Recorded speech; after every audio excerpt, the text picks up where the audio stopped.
اللہ تعالیٰ جل شانہ کی بے شمار نعمتوں میں سے ایک اہم ترین نعمت اولاد ہے۔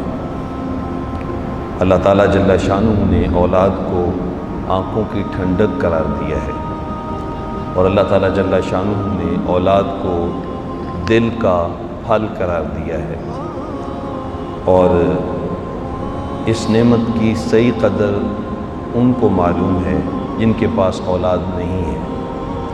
اگر ان کے پاس اربوں روپے بھی جائیداد اور پراپرٹی ہے تو وہ یہ کہتے ہیں کہ اگر یہ ساری جائیداد بھی لے لی جائے تو ہمیں اگر اولاد دے دی جائے تو یہ ہمارے لیے بہت بڑی نعمت ہوگی۔ اب اللہ تعالیٰ جل شانہ جب اولاد عطا فرما دیتا ہے تو اولاد کے لیے ماں باپ ان کی بہتری کے لیے اور ان کی زندگی اور مستقبل کے لیے دن رات محنت کرتے ہیں۔ کیا اولاد کے لیے یہی کافی ہے کہ ہم ان کے لیے اچھی اور وسیع و عریض رہائش کا اہتمام کر دیں، ان کا لباس، کھانے پینے کی چیزوں کا اہتمام کر دیں، جب بڑے ہو جائیں تو ان کی تعلیم کے لیے اعلیٰ ادارے، اسکول، کالجز، یونیورسٹیوں کا اہتمام کریں؟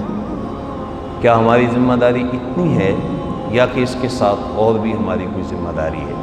تو اللہ تعالیٰ جل شانہ نے قرآن مجید فرقان حمید میں ارشاد فرمایا کہ ان ذمہ داریوں کے ساتھ ساتھ جو اہم ترین ذمہ داری ماں باپ کی اپنی اولاد کے لیے ہے وہ یہ ہے کہ دین کے مطابق ان کی تربیت کی جائے۔ دین کی بنیادوں پر ان کی تربیت کرنا یہ ہم والدین کی اہم ترین ذمہ داری ہے۔ ارشاد فرمایا یا ایھا الذین آمنوا، اے ایمان والو، قوا انفسکم، اپنے آپ کو، واہلیکم، اور اپنے گھر والوں کو جہنم کی آگ سے بچاؤ۔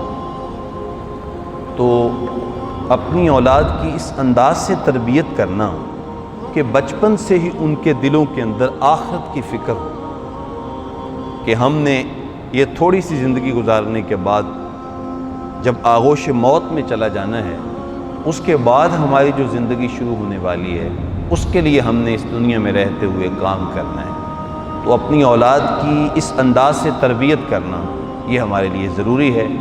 آقا کریم صلی اللہ تعالی علیہ وآلہ وسلم کائنات کے سب سے شفیق ترین انسان ہیں۔ امت کے ساتھ جو حضور کی شفقتوں کا انداز ہے، حضور ارشاد فرمایا لو تدخل شوکۃ فی رجل احدکم لوجدت علامہا، فرمایا میرے غلام، تجھے گھر میں کانٹا بھی چبھتا ہے تو مجھ محمد کو مدینے میں تکلیف ہوتی ہے۔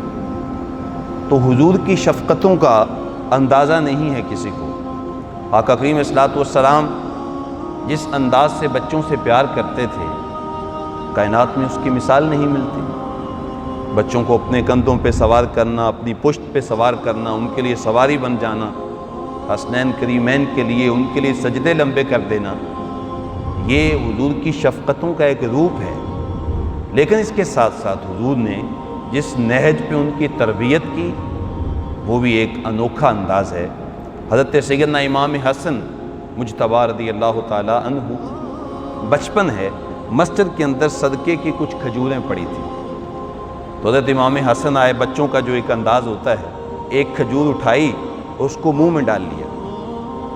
تو آقا کریم صلی اللہ علیہ وسلم ابھی دور تھے تو وہیں سے حضور نے جو فرمایا کخن کخن، بیٹا اسے پھینک دو، اسے پھینک دو، یہ کہ تنبیہ کا جملہ ہے۔ اور پھر حضور جلدی سے آگے بڑھے اور خود مبارک انگلی کے ساتھ کھجور حضرت امام حسن کے منہ سے نکالی اور فرمایا بیٹا، ہم جو خاندان نبوت ہیں ہمارے اوپر صدقہ کھانا حرام ہے، جائز نہیں۔ یعنی ایک لقمہ بھی اپنے شہزادے کے بطن میں ایسا نہیں جانے دیا جو کہ مشکوک لقمہ ہو۔ تو یہ حضور کی تربیت کا انداز ہے۔ آقا کریم صلی اللہ علیہ وسلم نے ہمیں بتایا کہ اپنے بچوں کی تربیت کرو۔